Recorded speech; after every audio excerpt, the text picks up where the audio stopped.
Hello friends, welcome to my YouTube channel Rajveer education academy. आज हम पढ़ेंगे चैप्टर सेकंड बहुपद प्रश्नावली 2.2 का प्रश्न पहले का प्रश्न चौथा। तो हमारे पास प्रश्न है द्विघात बहुपद 4u की घात 2 प्लस 8u के शून्य ज्ञात कीजिए और शून्यंकों तथा गुणांकों के बीच के संबंध की सत्यता की जांच कीजिए। यह प्रश्न बोर्ड एग्जाम में 2023 में आया था, इसलिए एग्जाम की दृष्टि से महत्वपूर्ण प्रश्न है। हमारे पास एक द्विघात बहुपद है। द्विघात बहुपद क्या होता है? वह बहुपद जिसमें चर की अधिकतम घात 2 हो, द्विघात बहुपद कहलाता है। यहाँ पर हमारे पास द्विघात बहुपद है जिसके शून्यों की संख्या भी 2 होती है और द्विघात बहुपद का व्यापक रूप होता है ax square plus bx plus c। हमारे पास यहाँ पर c अचर राशि नहीं है, फिर भी यह द्विघात बहुपद होगा क्योंकि उसकी पहली कंडीशन होती है कि उसके अधिकतम घात 2 होना चाहिए, इसलिए यह भी हमारा एक बहुपद ही होगा। तो हमारे पास प्रश्न है 4u की घात 2 प्लस 8u। अब हमें इसके शून्य ज्ञात करना है। यदि मेरे पास 3 पद होते तो हम उसके गुणनखंड करके शून्य ज्ञात करते, लेकिन मेरे पास यहाँ पर 2 ही पद है, इसलिए हम यहाँ पर डायरेक्ट कॉमन संख्या लेंगे।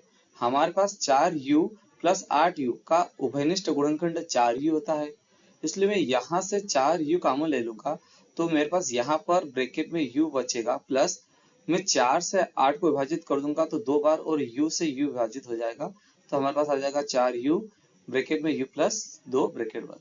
अब यहाँ पर हम दोनों पदों को 0 से कंपेयर कर देंगे तो हमारे पास आ जाएगा 4u बराबर 0 और u प्लस 2 को भी हम 0 से कंपेयर कर देंगे तो आ जाएगा u प्लस 2 बराबर 0।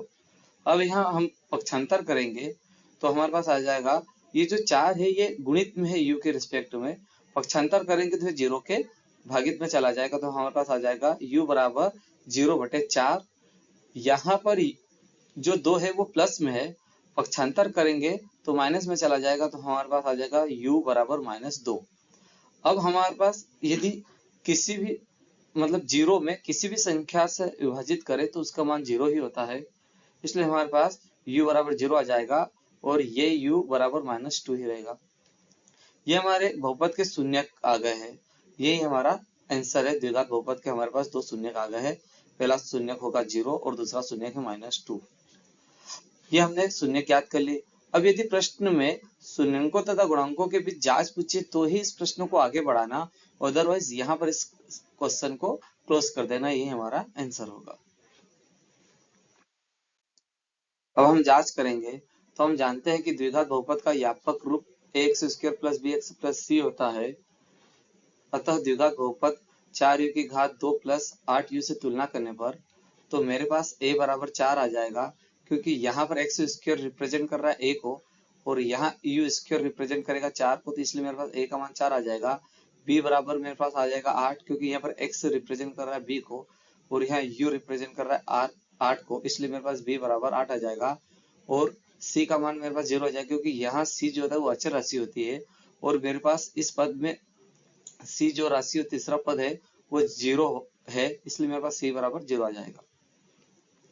अब हमारे पास अल्फा और बीटा है, ये ग्रीक भाषा के अक्षर होते हैं जिनका उपयोग गणित में बहुपद के शून्यक रूप में किया जाता है, इसलिए हमारे पास जो पहला शून्यक था उसे हम अल्फा नाम दे देंगे और जो दूसरा शून्यक था -2 से हम बीटा नाम दे देंगे।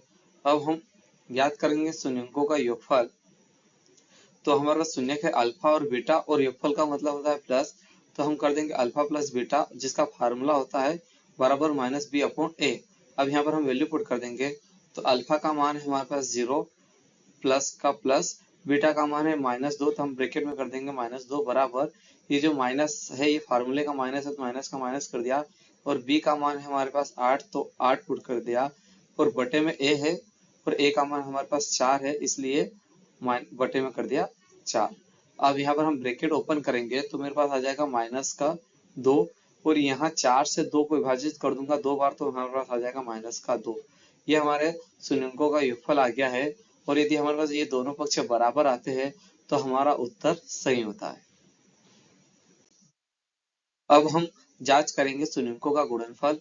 तो शून्यकों का गुणनफल क्या होता है? शून्य हमारे पास होता है अल्फा और बीटा और गुणनफल का मतलब गुणित का चिन्ह, इसलिए हम अल्फा गुणित बीटा कर देंगे बराबर, इसका फार्मूला होता है c/a। अल्फा का मान हमारे पास था 0, गुणित में बीटा का मान था -2, बराबर सी का मान था हमारे पास 0 और बटे में ए का मान 4। अब 0 का किसी भी संख्या से मल्टीप्लाई करेंगे तो 0 होगा और 0 में किसी भी संख्या से विभाजित करेंगे तो 0 ही आएगा, तो हमारे पास आ जाएगा 0 बराबर 0। यदि दोनों पक्ष बराबर आते हैं तो ये हमारा उत्तर सही है। आई होप कि यह वीडियो आपको पसंद आया होगा। यदि मेरा वीडियो आपको पसंद आया हो तो प्लीज मेरे वीडियो को लाइक करें, सब्सक्राइब करें और शेयर करें। धन्यवाद।